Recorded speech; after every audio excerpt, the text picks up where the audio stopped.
มีวันคืนดีกันอีกแล้วน้อเฮา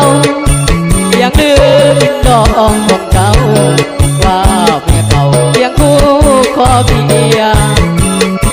ป่านนั้นคุณบอกคงมีบ่ว่าอีกแล้วน้อเมียความจริงเจ้านั้นก็เมียนอนว่าเมียบ่เข้าใจหาเอาคงบ่มีวันกันอีกแล้วเนื้อทองได้ที่สัญญาแต่งดอกทำมาก่อนไอ้แพ้แก่เขา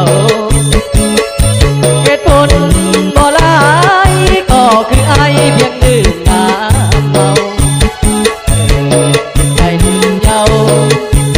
ใจเจ้าให้ไอ้เสียงเสพดนตรีเหตุไทยมีใจสู้ขึ้นมาเจ้าของมีคำเขาว่า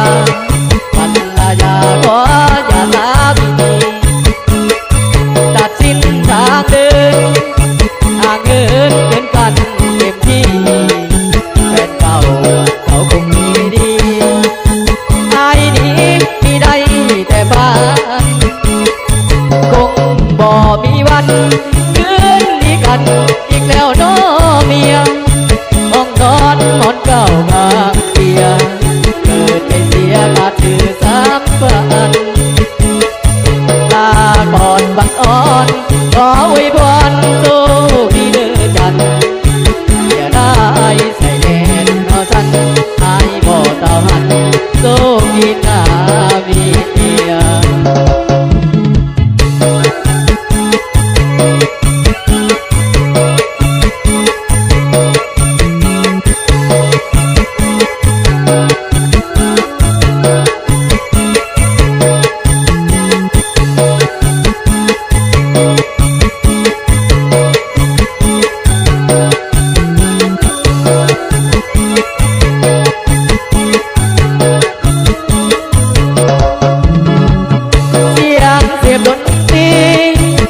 ไทยมีใจสู้ขึ้นมา